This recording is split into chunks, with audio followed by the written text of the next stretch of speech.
The blueprint is institutional.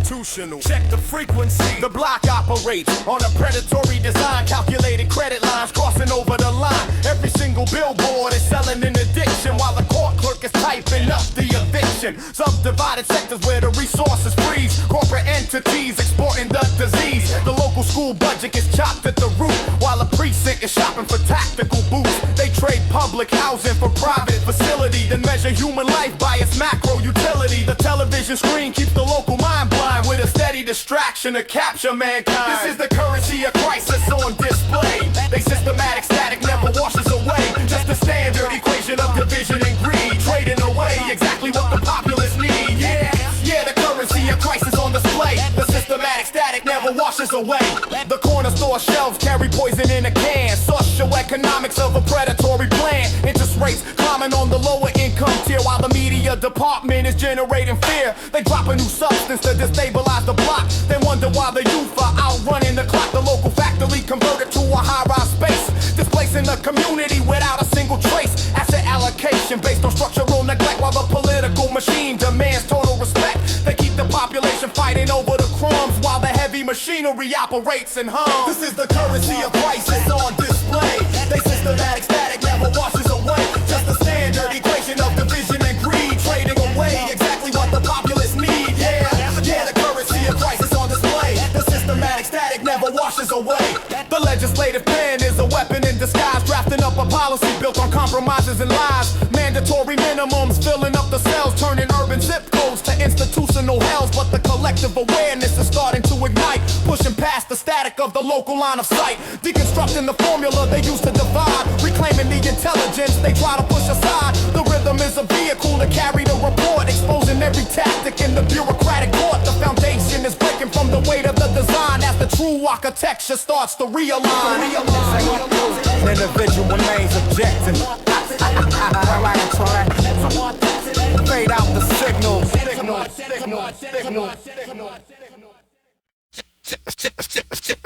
Check the realness. Check the realness.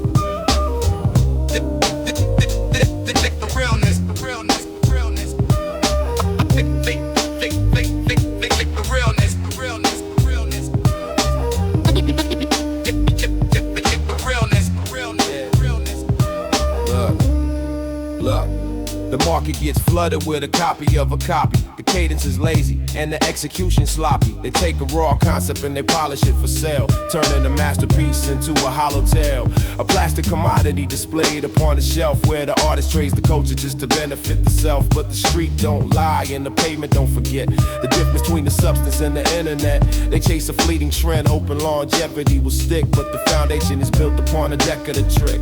The counterfeit currency is passing through the hands, but it cannot hold the weight of the original plans. And it's the counterfeit. Hold up, ain't nothing funny. It is the counterfeit floating in the atmosphere. Check the technique, trying to mimic what the culture host did. Yeah, the counterfeit floating in the atmosphere. It is the counterfeit floating in the atmosphere. It is the counterfeit floating in the atmosphere. You know the style, The wardrobe is stylized to simulate the grip, but the spirit underneath doesn't specify the fit. They quote the old proverbs just to camouflage the greed, replicating formulas that never match the need. The radio programmer pushes buttons for the feed, locking down the airwaves to control what you see. But underground networks are operating deep, awakening the consciousness of people fast asleep. No corporate sponsorship can dictate the flow when the rhythm is organic from the basement below. They try to buy the scenery and patent out the sound, but the roots are too deep inside the concrete ground. Check the realness. hold up, ain't nothing funny. It is the counterfeit floating in the atmosphere. Check the technique, trying to mimic what the culture host did. Yeah, the counterfeit floating in the atmosphere. It is the counterfeit floating in the atmosphere. It is the counterfeit floating in the atmosphere. You know the style, know the style.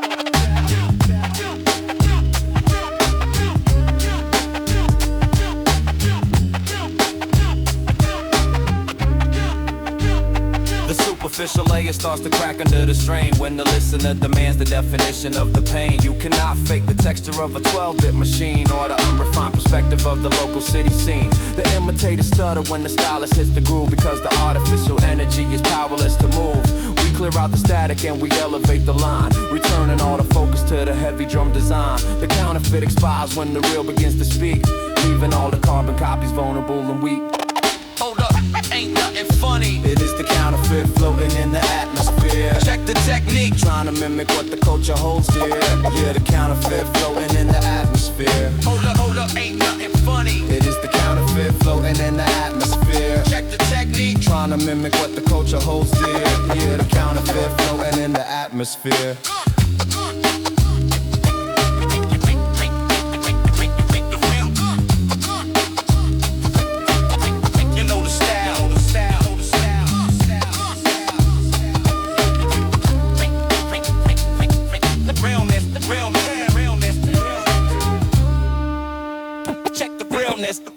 The realness.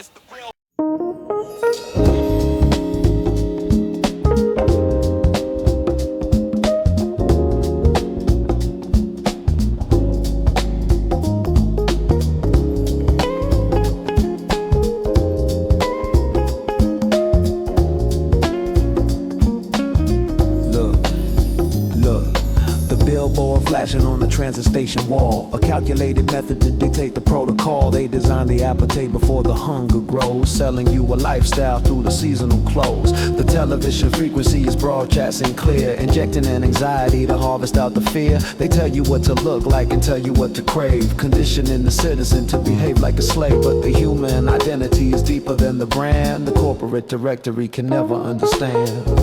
It is the blueprint.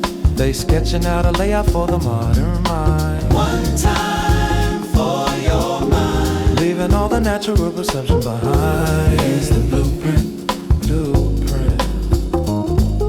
The corner store fronts are arranged to catch the eye, a systemic trap to make the passerby buy. They trade organic nutrition for a synthetic box while locking down the neighborhood with digital locks. The children memorize the logos before they learn to read, confusing the luxury with actual human need. The algorithm operates without a human face, erasing out the culture to monetize the space. But the intellect is waking from the artificial sleep, refusing all the instructions that the corporations keep. It is the blueprint. They sketching out a layout for the modern mind. One time for your mind. Leaving all the natural perception behind. It is the blueprint.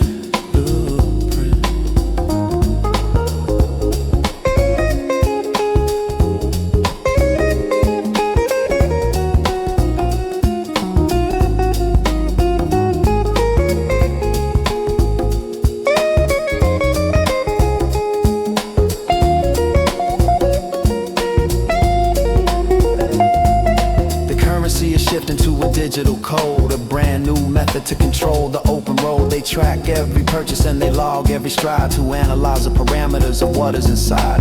But you cannot patent the rhythm of the street or place a price tag on the way the drums beat. The organic awareness is beginning to expand, push right past the blueprint that the managers plan. The matrix dissolves when the people see the trick. The foundation is solid and the drum loop is thick.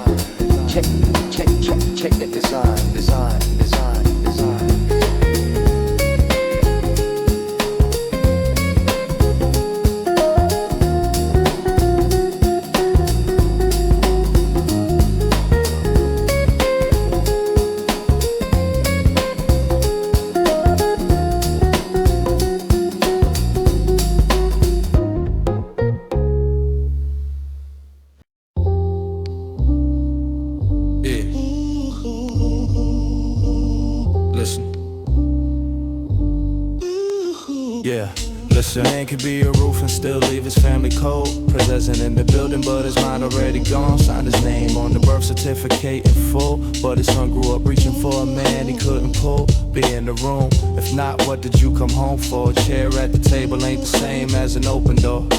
He clocked out at 5 and was back by 6:30. Shoes by the door, hands still dirty, plate on the table, news on the set, kids in the kitchen and he ain't spoken to them yet.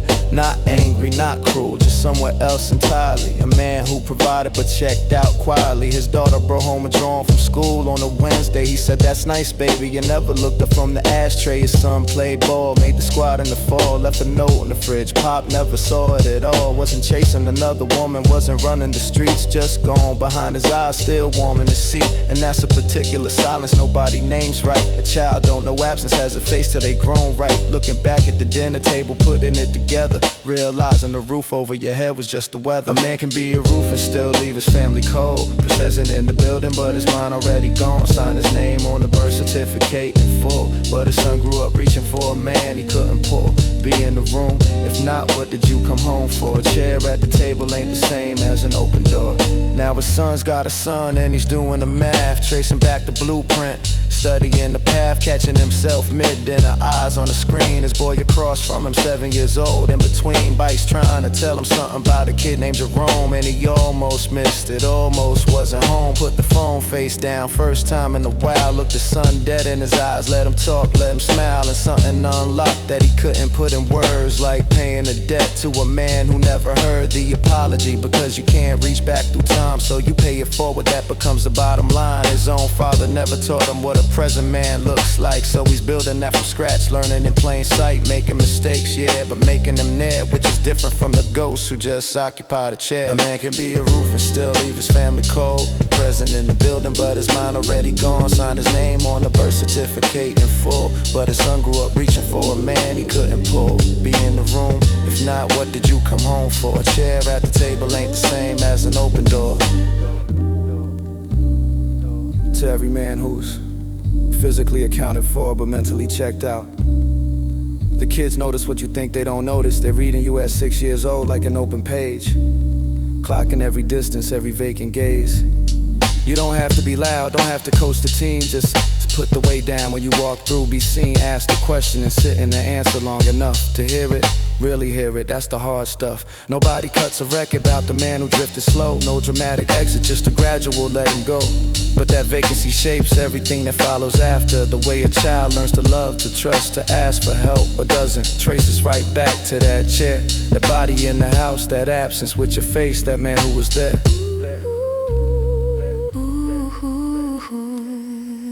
The solo loop plays on alone. Bassline drops out first. Snare rush fades slowly. Loop bass on low. It's not too late if you're still standing.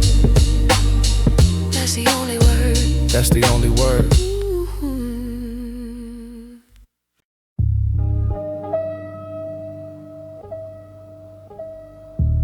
Yeah.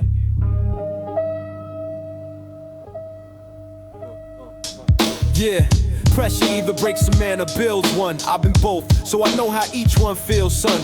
Watch brothers crumble under weight I carry daily. Watch the same weight make me something to shape me greatly. Not proud of everything the process had to take. Some things got sacrificed, you don't get back, make no mistake. I'm not complaining, I'm reporting. Everything I lost became the thing supporting. Everything I built, funny how that works out. When you got nothing left to lose, you learn what hurt's about. Stop being the obstacle and start being the passage. Every scar a lesson, every loss an asset. Not on paper, not in theory, in the actual living. When you're moving through a city that stopped giving anything resembling what you came here looking for, you stop looking at the door and build the floor. Still standing, not because it came easy. Still standing, because leaving wasn't in me. Not tough talk, not a boast, just a fact of arithmetic. Add up everything that happened, I'm still in it. Still standing. Every morning that's the opening position. Not triumphant, not defeated, just precision. Showing up is not the victory, it's the prerequisite. Everything worth having starts from where I sit. Fear left somewhere around you, 3 of nothing working.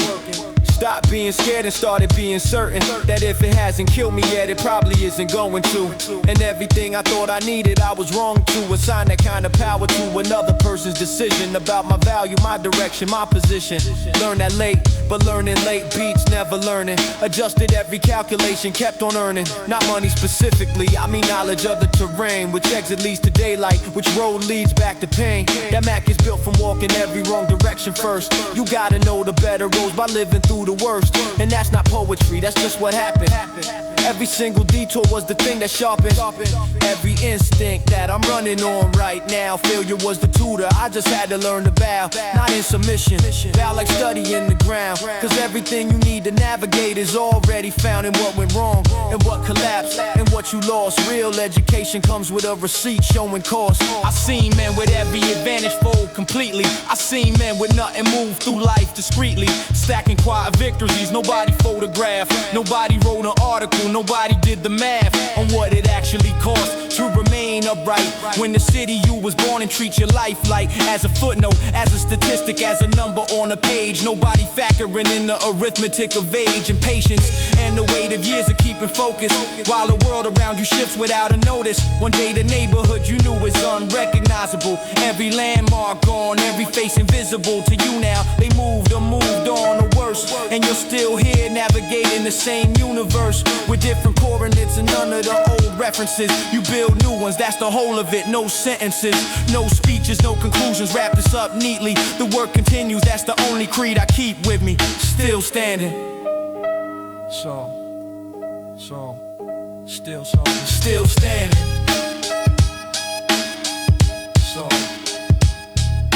standing. Still standing. Solid. Still standing.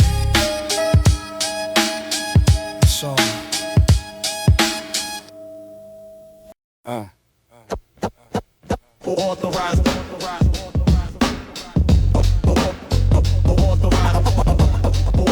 the version of your story being told.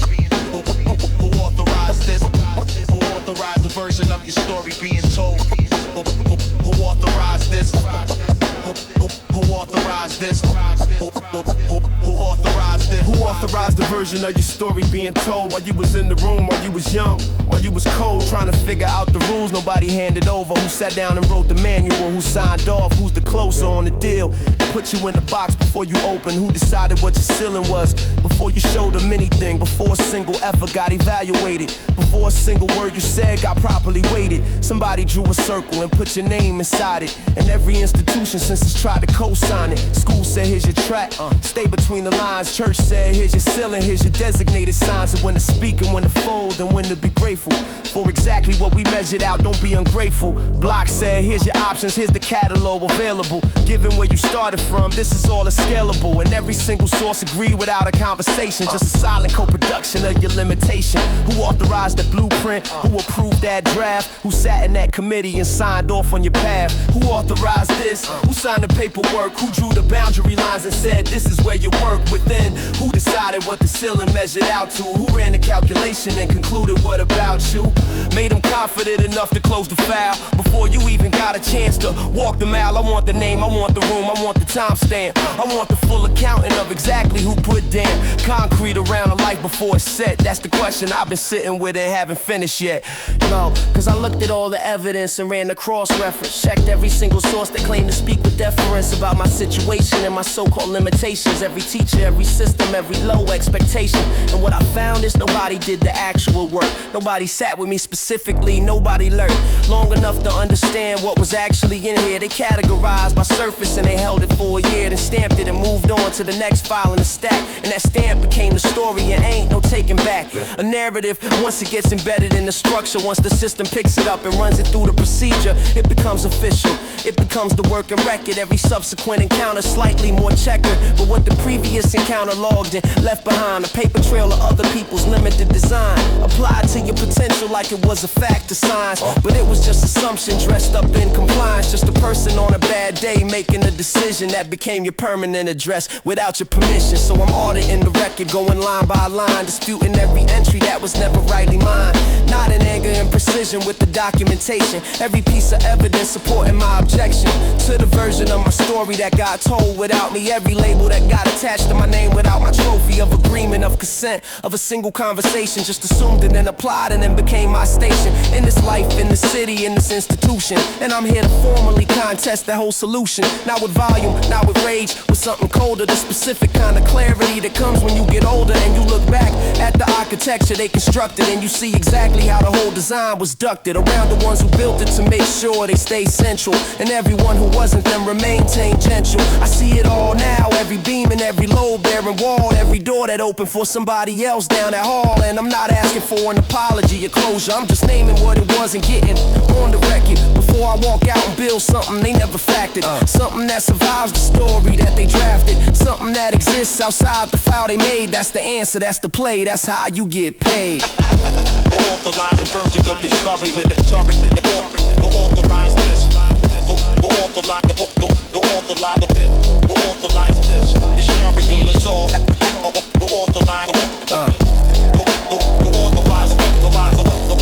Nobody authorized this. That's exactly why it's mine. Authorized this.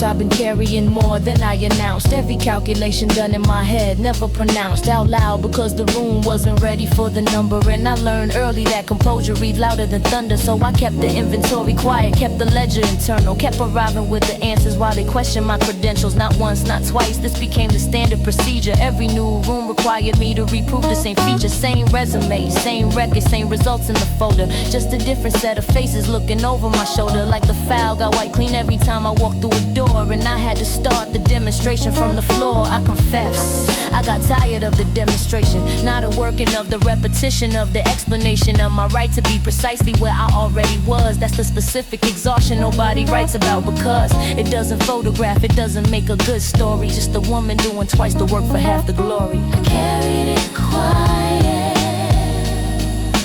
longer than I should have, and when I put it down, that was the first morning. I carried it quiet, I carried it quiet, longer than I should have, and when I put it down, that was the first morning. Nigga, I confess I know exactly who I am now. Took a long time and a detour to find out how the version of myself I was performing for permission got retired somewhere quiet without a formal decision. Just one morning I woke up and the audition was over. Stopped rehearsing my own story for somebody's shoulder to lean on, to approve it, to confirm the direction. Realized the only compass that worked was my own reflection. Not vanity, survival, understanding the terrain. When the map they handed me was drawn by someone else's pain, and their limitation became my zip code on paper. I tore the paper up, that was the first favor I did for myself in years. It felt like breathing, like the version of me always underneath was finally leading. And she walked different, talked less, but every word landed, because she wasn't asking anymore, she was commanding. Not loud, not demanding,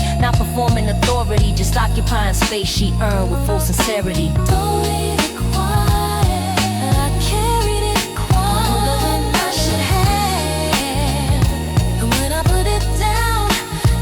First morning, holding it quiet, and I carried it quiet, and I should have. And when I put it down, that was the first morning. Hey, now I carried it quiet. I carried it quiet. Hey yo, I carried it quiet longer than I should have. And when I put it down, that was the first morning. Hey yo, I carried it quiet longer than I should have. And when I put it down, that was the first morning. Hey yo, I carried it quiet. Hey yo, I see the younger ones coming up behind me. Watch them hit the same walls, same rooms, trying to find me a blueprint, a signal, something to confirm they're not crazy. That the resistance they're feeling isn't them being lazy or difficult or sensitive, but reading into something. No, the wall is real, I felt it, that's not nothing. And the only thing I know to leave is this accounting. Every obstacle I name instead of just surmounting in silence, because silence made it disappear officially.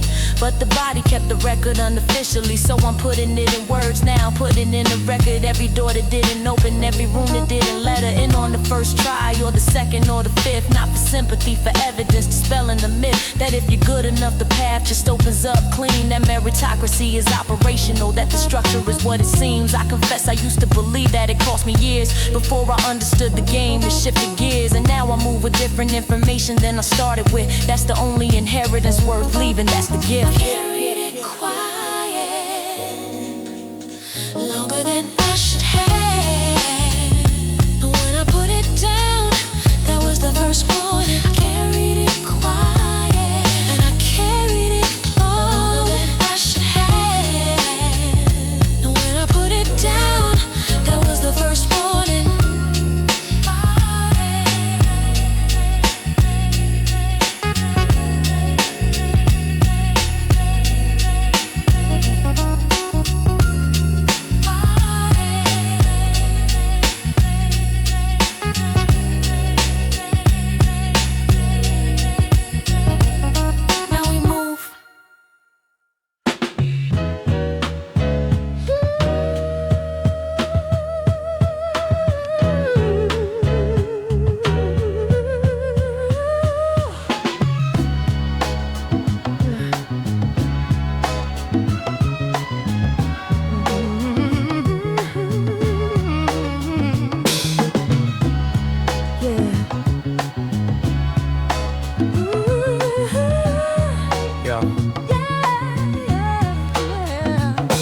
Stop going to the building round about year 19. Not because I lost the feeling, cause I found what the feeling means. Outside the architecture, outside the scheduled hour, somewhere between the rain and 4 a.m. in a shower, of thoughts I couldn't organize into anything clean. Just a man alone with what he's seen and what it means. And something in that silence started talking back to me.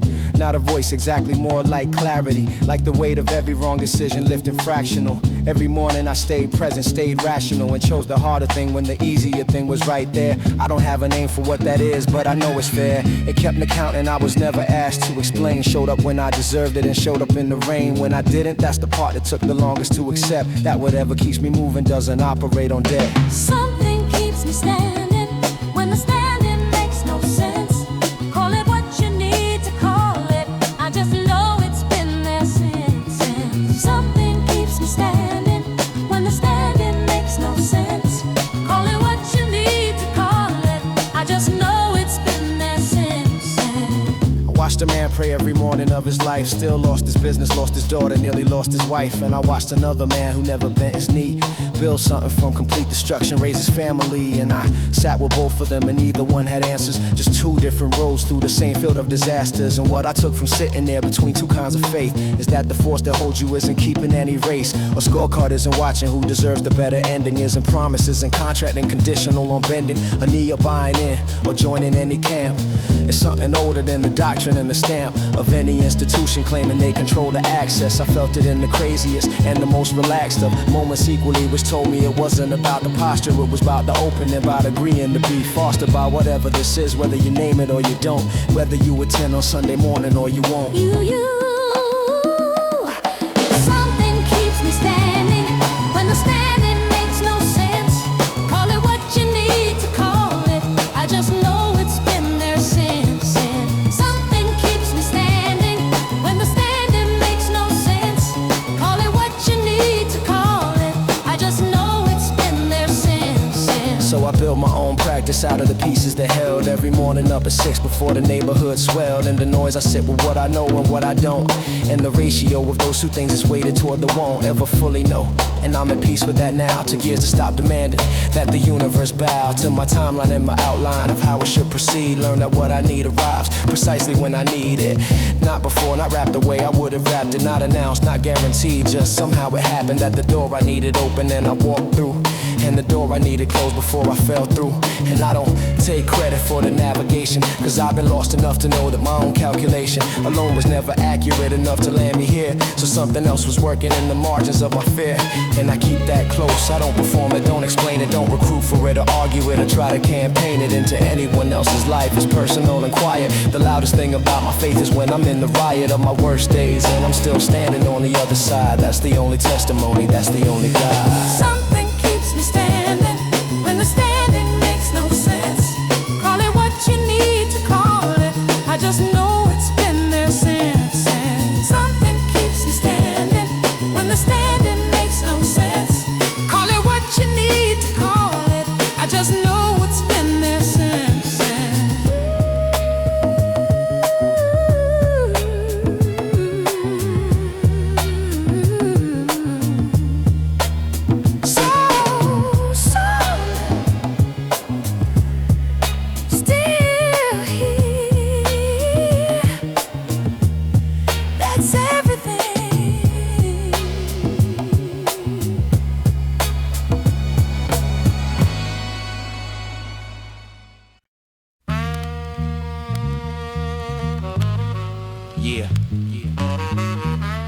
Court is in session. State your name for the record.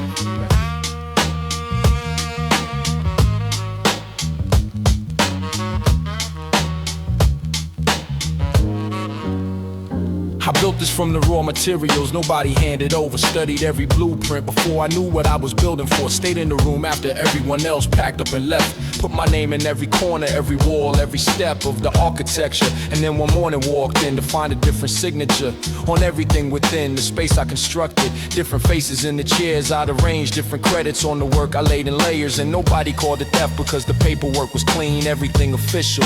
Everything within the seams of what the system calls legitimate transaction. But legitimacy and justice aren't the same fraction of the same equation. I learned that the hard way, watching my foundation hold up somebody else's hallway. And the worst part isn't even what they took, it's that they took it and then wrote me out the book. My name is on this whether you read it or not. My work is in the walls whether you feel it or not. You can change the paperwork, can't change what I brought. Court is still in session and I still hold the floor. My name is on this whether you read it or not. My work is in the walls whether you feel it or not. You can change the paperwork, can't change what I brought. Court is still in session and I still hold the floor. Now, I watch the younger ones come up behind me, running the same roads, hitting the same walls, trying to find me a map, a signal, something that confirms they're not mistaken, that the thing they're building won't get quietly taken in. I don't sugarcoat it because the sugar didn't help me when I was coming up and everything around me felt free until the contract showed its architecture and I understood the clause I signed without a lecture from anyone who been there, cause nobody talked about it. Everyone who got burned stayed quiet, danced around it. So I'm putting it on record now, that's the whole mission. Every detail of the transaction, full rendition, not for sympathy, not for a retroactive settlement. Just so the next one walking in has the intelligence to read the room before they sign, to keep the copies, to understand the difference between patrons and the boss. My game is on this whether you read it or not. My work is in the walls whether you feel it or not. You can change the paperwork, can't change what I brought. Court is still in session and I still hold the floor.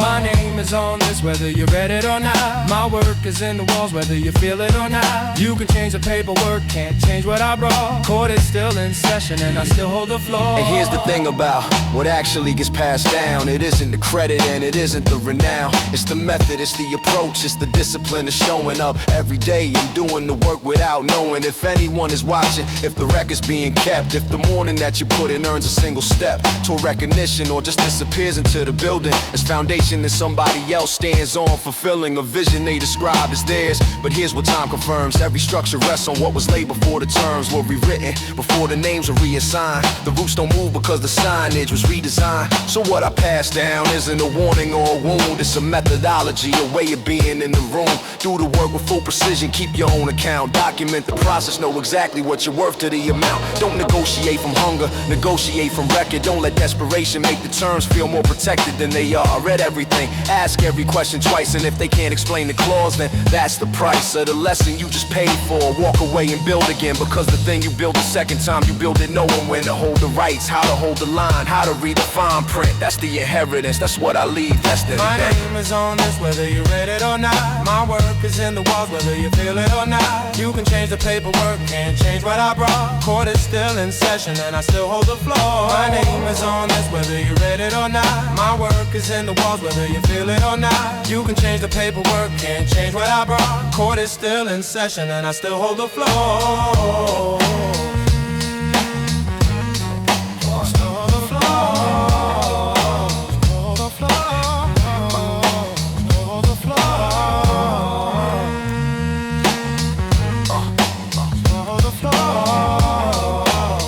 Court is in session. State your name for the record.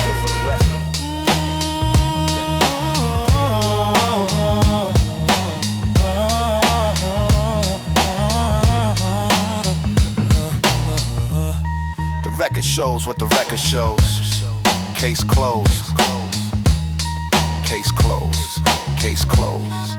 Case closed. Yeah. Curious about all of it.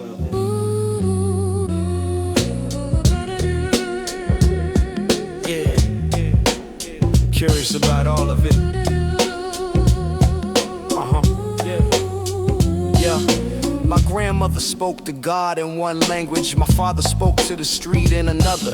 And I came out somewhere in the middle of both, speaking either one fluently. Son of a man who crossed water to find something better. Found something harder but stayed and wore it like a sweater. Cause what you come from don't ask permission to define you. It just sits inside you quiet waiting to remind you. Every time you try to step into a room that wasn't built with your particular dimensions in the blueprint, the guilt of not belonging to either side with full conviction became the thing that pushed me past the friction of both camps claiming I was half of something rather than no whole of my own construction. I stopped apologizing for the gaps between the versions of me that different people want to see. I was made between two worlds, didn't fit in either one completely. So I built a third one and I lived there freely. My mother kept the photographs of people I never met, faces on the wall that represent a debt, a lineage I carry in my name and in my features. In the way I move through rooms as both a student and a teacher of things I had to learn because nobody handed them over. Cross-referencing two sets of rules before October of each year when the family came together. Different branches of the same tree in different weather. And I watched them look at me the way you look at something that fits and doesn't fit simultaneously. Something in between the categories listed on the paper. Never fully this or that, always something greater or just different. I decided different was the answer. Stopped trying to translate myself and became the dancer of my own rhythm. Mixed from every record that got played in every kitchen that I sat in. That's the method, that's the method. Two worlds, didn't fit in either one completely. So I built a third one and I lived there freely. And here's what living in the in-between taught me. Every wall they built to separate it also brought me a view that neither side could get from where they're standing. A perspective born from always having to keep landing on my feet in rooms that weren't designed with me in mind, which meant I learned to move in ways that left the design path behind and found my own. And that's the inheritance I give back. Not the struggle, not the difference, but the specific skill of making home inside the gap of who you were supposed to be and what the map they handed you to scribe. Learn to fold the map and navigate by instinct. That's the whole rap. Now I'm proud about the struggle. Just a clear accounting of we're living at the crossroads actually amounts to a wider field of vision than the ones who stayed inside one world their whole life. That's what being made between two worlds will give you if you let it. Most people count it as a loss. I never let it be anything but leverage. That's the full confession. Being undefined was always the blessing. I was made between two worlds, didn't fit either one completely. So I built a one and I lived there freely. I was made between two worlds, didn't fit either one completely. So I built a third one and I lived there freely.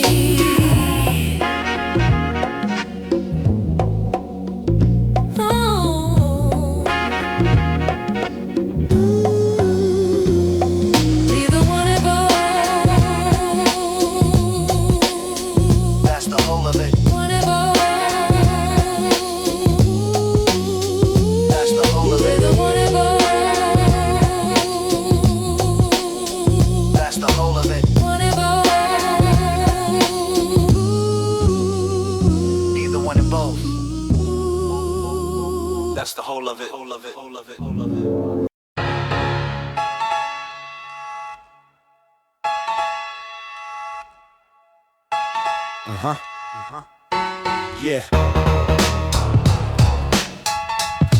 Pay attention. This one's for the record. I used to think the legacy was in the monument, the building with your name on it, the prominent position in the history of whatever field you cultivated. Spent years chasing that and watched it get complicated by the distance between what I built and who remembered. And somewhere in that gap the whole theory got dismembered, cause monuments get renamed and buildings get repurposed, and the story that they tell about you gets reversed and adjusted by whoever holds the pen the year they write it. Legacy is monument is fragile. I decided to stop investing in the stone and start investing in the people standing next to me. Stop second guessing every conversation that required me to be present. Stop performing wisdom and start offering the lesson while I still had the lesson fresh enough to give it. Before age turned it abstract while I still lived it. What you leave behind, I can never rise alone. What you leave behind alone, what you leave behind alone.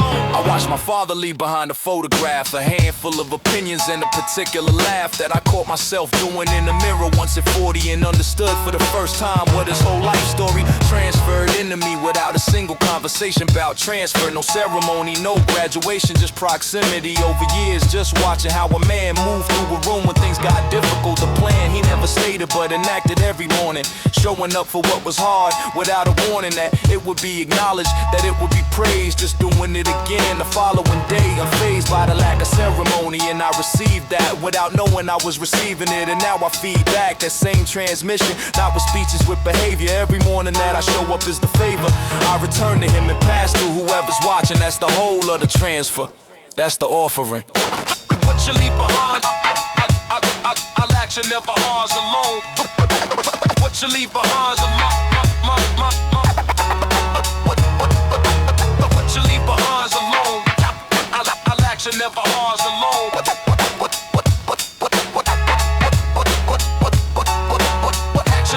So here's the audit of what I actually passed along. Not the version I intended, but the actual song that played in the rooms of the people who came up beside me, looking for a model of how to move, how to be decisive without arrogance, how to hold a standard without becoming a standard, how to be candid about not knowing without losing credibility, how to stay in motion through the periods of inability to see the outcome. That's the discipline I transfer. That's the thing that travels further than the letters on a building, the capacity to operate in fog without becoming the fog, to keep the log of effort even when the effort goes unrecorded. That's what I leave, that's the inheritance awarded, not by me, by years of watching who I was when nothing was at stake except my integrity, because that's when the transfer actually happens, not in the moments of performance but the unguarded ordinary Tuesday when you think nobody's watching. That's when what you carry gets absorbed into the morning of someone else's life and they don't know it yet, but 20 years from now they'll catch themselves and get that same mirror moment that I had with my father's laugh, and the cycle of the transfer carries on.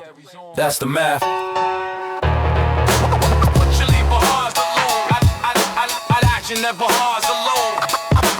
What you leave behind alone, what you leave behind alone. Not the monument, the method.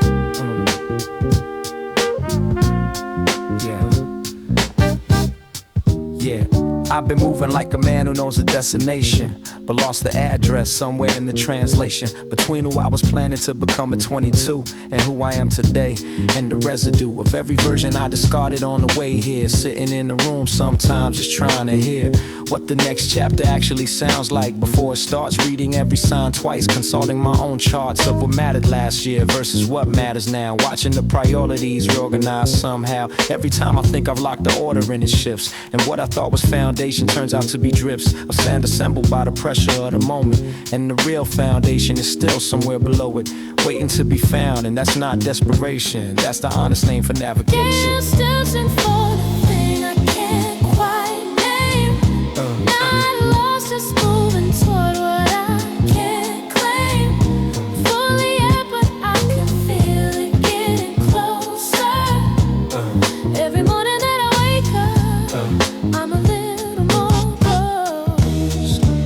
sat with an old man who had everything accounted every year of his life, measured and amounted to a figure he could recite with the precision of a man who kept a ledger.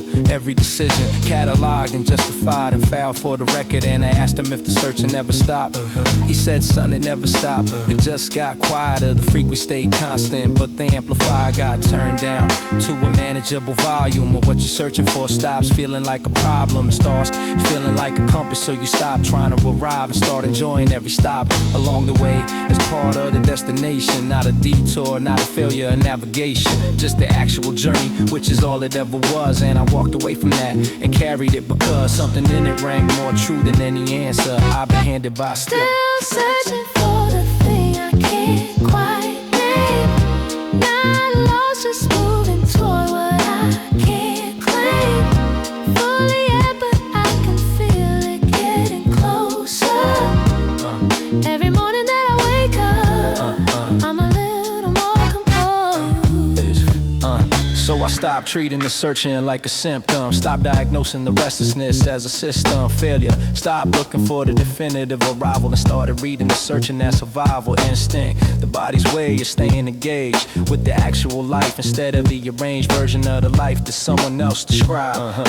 As the target, as the proof that you've arrived. And I move different now, still don't have the answer, but the question feels like music and I feel like a dancer. Learning the steps in real time, stumbling the rhythm every now and then, catching the precision of a moment where it all makes sense together. And that moment doesn't last, but it's the weather that I'm farming for, the flash of recognition that the search in itself was always the mission.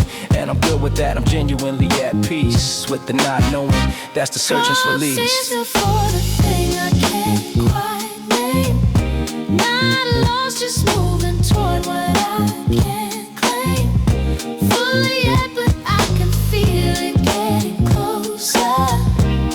Every morning that I wake up, I'm a little more composed. So moving, that's enough. Still moving, that's enough. Still moving, that's enough. Still moving, that's enough. Still moving, that's enough. Still moving, that's enough.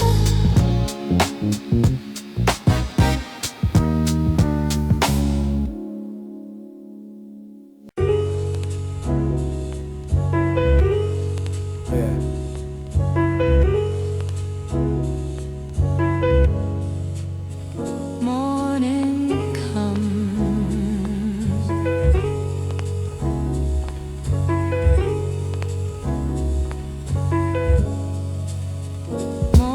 Every system we describe is still in operation. Every institution running the same calculation as it was before this record started playing. And it'll be running the same program after the last track's fading. So the question at the bottom of 14 observations isn't what is wrong, because the wrong is not in question. The question is, what do you do with the knowing when you walk back out into the world that's still going the way it was going before you name the problem? Because naming doesn't stop it, naming just unnumbs you to the weight of what you're carrying every morning. When you wake up in a world that runs without a warning, that today will be the day the architecture changes. That today the rooms will finally rearrange themselves into something that resembles what it should have always been. So what do you do in the in-between? Morning comes.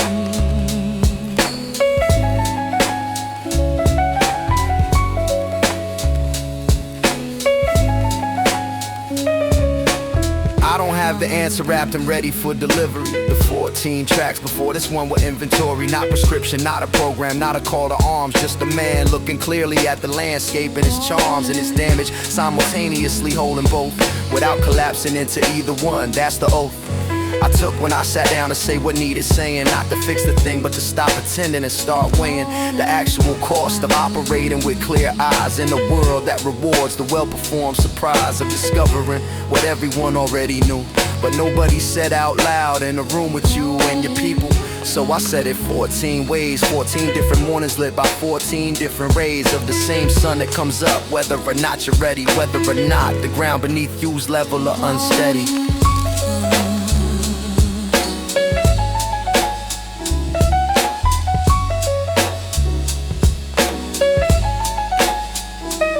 So here here's the final word before the loop runs out. Not a conclusion, just the thing I'm most certain about. After everything examined, after all the seeing, the most radical lack available to a human being in a world designed to make you feel like a variable in someone else's calculation, something manageable and processable and sorted into categories. Is to wake up in the morning and decide your own stories aren't finished yet, that the version being written by every force that's tried to name you isn't the edition that ships that the author is still in the building, that the architecture of your actual living is still under construction. In the morning is the shift where the work is done before the world applies its drift to everything you know. Those first hours are yours before the institution opens all its doors and starts its calculation of your value. That window is the answer, that's the residue of everything this album was attempting to locate. The morning before the machinery of the state of everything reminds you what it thinks you are is when you are most purely what you are. So wake up early, do the work, hold the standard, keep the record, name the thing, stay candid. Built for transfer, not for monument. Stay curious, stay present, stay in the room, make the confession, keep the faith, keep searching. And when they ask what kept you, say the morning kept me. The specific quiet of the world before it argues with everything you know about yourself. That's the answer. That's the whole record.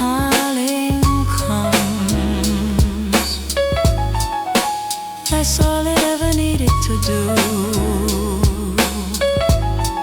Morning comes. That's all it ever needed to do. Morning comes. That's all it ever needed to do. Morning comes. That's all it ever needed to do.